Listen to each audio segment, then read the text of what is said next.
Hello and welcome to the channel. I'm going to sum from another channel featuring a short video named 1 Minute Challenge. The video attempted to get the answer for less than 1 minute and accidentally got it wrong. The sum cannot be equal to a half for a simple reason. The first element of the sum is 1/3. The second element is 1/6. We see that the sum of starting two terms is already a half, while all the remaining terms are positive. Therefore, the total sum is certainly more than a half. Here I am going to show a solution that looks simpler to me and hopefully it gives a correct answer. Let S be the sum in question. The denominator of each term of the sum, name it P sub n, is a product of similar terms, which can be written using capital Pi notation. Capital Pi letter of Greek alphabet denotes product. Each term of the product has type 1 minus 1 over k squared, where k is a parameter changing consecutively from 2 up to n. Note that if k equals 1, 1 minus 1 over k squared becomes 0. That would make the whole product equal to 0, while a term with denominator equal to 0 is not quite welcome for a sum. That's why the product starts with k equal to 2 and the sum starts with n equals 2 correspondingly. Let's find the closed formula for P sub n. Each term of the product can be factorized. Then we reduce each factor to common denominator and get a product of two fractions, which can be written as a ratio of two fractions by inverting the second fraction. Now, if b sub k is k over k minus 1, then replacing k with k plus 1, we get b sub k plus 1 is k plus 1 over k. So we can express each term of the product as b sub k plus 1 divided by b sub k. So P sub n can be expressed as a product of ratios b sub k plus 1 over b sub k. Let's distribute this product. For k equals 2, we get b sub 3 over b sub 2. Next comes k equals 3 and the ratio is b sub 4 over b sub 3.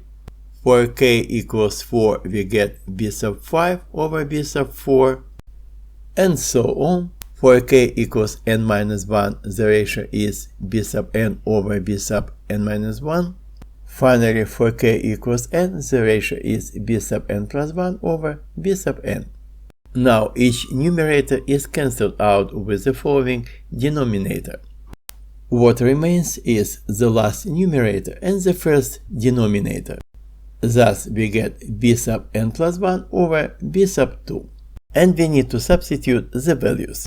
We have the expression for b sub k plus 1, where replacing k with n gives n plus 1 over n, while substituting k equals 2 for b sub k gives b sub 2 equals 2. So the fraction has to be divided by 2, which means multiplying the denominator by 2. So we have found that P sub n is n plus 1 divided by 2n, and we can simplify the term under the sum. It is the numerator 1 over n squared divided by the denominator P sub n. This means multiplying by the inverted expression for P sub n. Here n's are cancelled out and we get 2 divided by n times n plus 1.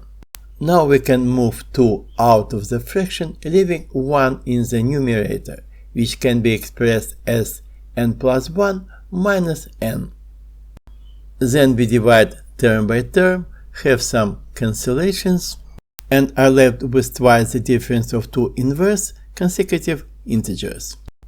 Now we are close to finding the value of s. It is an infinite sum, which means the limit of a finite sum, where the upper index m tends to infinity.